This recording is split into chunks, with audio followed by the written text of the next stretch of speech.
Just wanted to give an update on the Remedy 8 build. Add a little bit of air to the front and rear shocks. Well, the rear shock and the fork. Add a little too much, but she pedals pretty damn good uphill. Way better than I thought, 160, 170 millimeter travel bike should. Been messing with chains and chain rings. Started with the, I think it's a 32 tooth XTR multi-ring, which when you go to one by is a big no-no. Ended up actually breaking a gold chain, a KMC gold chain. Then went to a 32 tooth race face narrow wide. And if you look, so we can zoom in on it, the teeth, you get fat, narrow, and then you go this way and you got narrow, wide, narrow, wide. Kind of hard to focus in on. So they're narrow wide one way and narrow wide this way too, alternating. That helps with chain retention. The other news that I'm trying out, I'm not sure if you can tell, I'm missing two because they fell out on a road test. This is actually a 34 tooth oval narrow wide. So it's got the narrow wide, plus it's oval instead of actually round. That's supposed to level out your power to the rear tire instead of having spikes. We'll see how it goes. First one I've gotten, I ordered a 32 narrow wide round, a 34 tooth oval narrow wide, and then I got a 36 tooth round narrow wide. Just kind of tweak with gear ratios and mess with them because I love to tweak. The Fox 5.0 Air DHX is a sweet shock. Love the tune adjustability, and you can actually adjust the bottoming out harshness or not.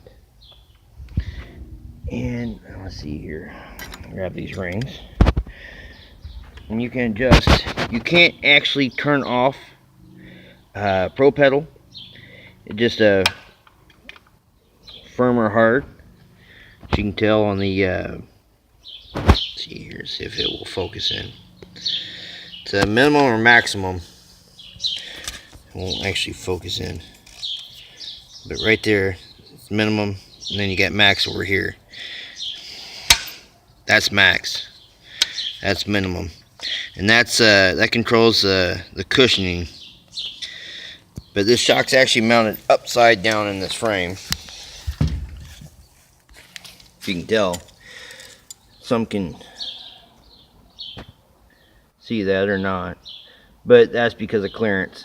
There's no way that thing would actually fit and be able to hit the air inlet with smacked on the linkage and broke yet again.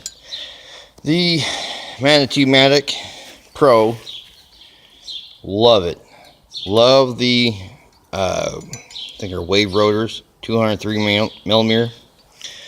What I have ran into is that my rear XTR brake pads, I did buy them used, the whole system. Now I got a DR front instead of XTR. They're brand new. The rear, the pads are just smoked. Riding several sandy trails around here, all the rain we've gotten lately, unlike down in Texas. Have actually done a number on the brakes around here on this bike. But love the XTR crank. Got EC90 post now instead of the EC70 I had on, I think, on the last video. The carbon fiber stem spacers finally did come in. Can't really tell in the sunlight, but they do pop out in sunlight. But Chris Kings, love them. Finally put a tube in the front because I just could not get the front to seal. The rear does already have a tube in it. I don't think I've ever tried to go tubeless on it. Just kind of irritating. So I'm set at 160. I could go 170 travel in the front. It's 150 travel in the rear. and just loving the bike. Have yet to have a sore back. It's more of an upright position, and I have 4 herniated discs and 3 curvatures of spine, and it's so much better than my hardtail. I wish I had done this years ago, but I hope this video helps anybody that is looking at a Trek Remedy of any year, because this frame's actually 10 years old. I totally revived it. Found it on eBay for about $350 plus shipping. It has the sweet flat orange with root beer with a white pinstripe, and that kind of ties in the fork. I got Easton Monkey-like carbon fiber bars, carbon spacers, EC90 carbon fiber seat post. And that seat, if you can ever find it, buy it. It is the most comfortable seat. It's not the lightest around because it's got chromo rails on it, but it's a WTB seat that they made like 12, 13 years ago. It was a sweet seat. The Kendon Navagos, for being 2.35, I can go wherever. It is literally a point and shoot bike right now. I get in the soft up on the berms where I shouldn't be. It just pulls you wherever you want to go. So yeah, saved my butt a lot. So if y'all got any questions or like to see any other things, this page is going to be mostly going to full-on mountain bike builds and whatnot. The sheep and boar goats are gone. All I got is the empty 60 by 120 barn and a whole ton of money wrapped in mountain bikes right now.